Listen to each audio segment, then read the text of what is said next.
Windsor West. Mr. Speaker, in the middle of a cost of living crisis, through no fault of their own, Syncreon auto workers are going to lose their jobs. The Liberals have known this for months, and they knew it was coming, but they refused to reform the Employment Insurance Act, leaving them out in the cold. Shockingly, instead of making things better, tomorrow the Liberals are changing the EI rules to make things tougher for people just trying to feed their families. This government seems to forget that money belongs to the workers, not them. To those families that they are responsible to. They have been paying for EI into years, and now the Syncreon auto workers are going to be robbed. Why are the Liberals being so cruel when they could fix this today? It's not too late. Justice should be served for these workers. They're due this respect. The Honourable Parliamentary Secretary to the Deputy Prime Minister. Mr. Speaker, we understand that EI benefits need to be more fair, more responsive, and more adaptable to the needs of the Canadian workforce. That's why we are committed to delivering a full-scale modernization of the EI system. Although some temporary pandemic benefit programs are winding down, regular EI benefits will continue to be available to workers just as they were before the pandemic. We look forward to launching our long-term plan to improve Canada's EI system. The Honourable Member for Hamilton Centre.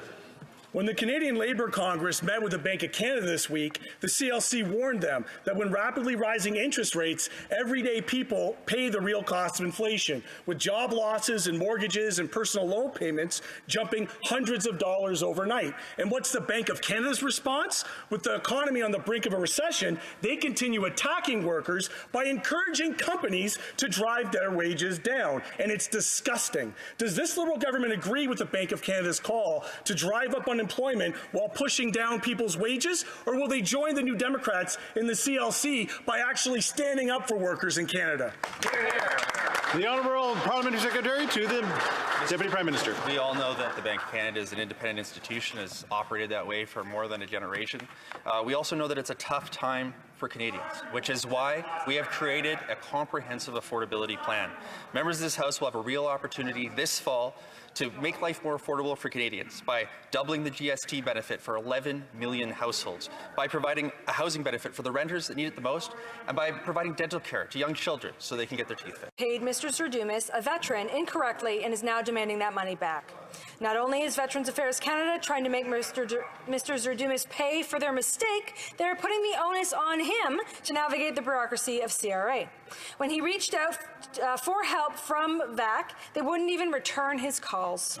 Will the minister apologize and take steps to ensure that this never happens again? Hear, hear.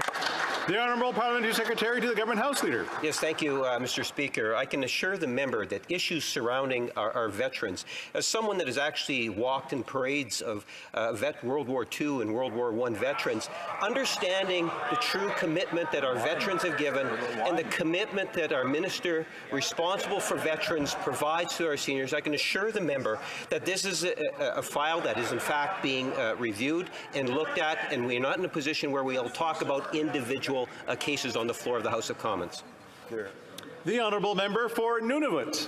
It is clear Nunavut communities are the last priority for this federal government, as they tell me they struggle to access Service Canada.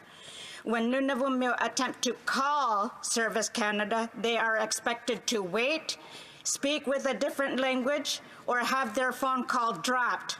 It is unacceptable that 22 of my communities have to fly out to access a Service Canada office.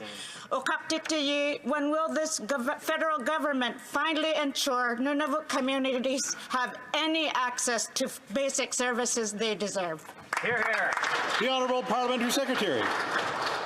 Thank you, Mr. Speaker, and I want to thank the member for her continued advocacy for the territory of Nunavut. Mr. Speaker, just this summer, myself and the minister have taken a deep look into the territories and understanding the needs of rural and remote communities when it comes to Service Canada. We know that there is much work to be done in making sure that we meet Canadians where they are every single day.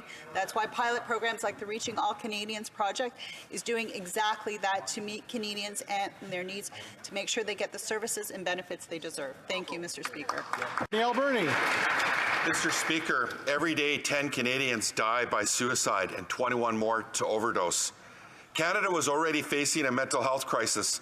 Now, with rising costs, everyday Canadians can't afford to pay out of pocket for the help they need. Waitlists for public services are months or years long. The Liberals promised to spend $4.5 billion over 5 years to expand mental health services, yet this funding wasn't even in this year's budget. When will this government deliver on its promise to help Canadians who are struggling?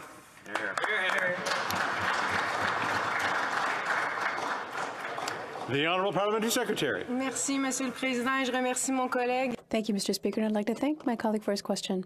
Yesterday, I was pleased to be able to answer in more detail during the Late Show debate. We fully understand that the current crisis is complex and it's important to act. That's why we remain committed to investing $4.5 billion over 5 years, namely through the new transfer. This is in addition to historic investments we've made up until now in mental health. The Honourable Member for Spadina for York.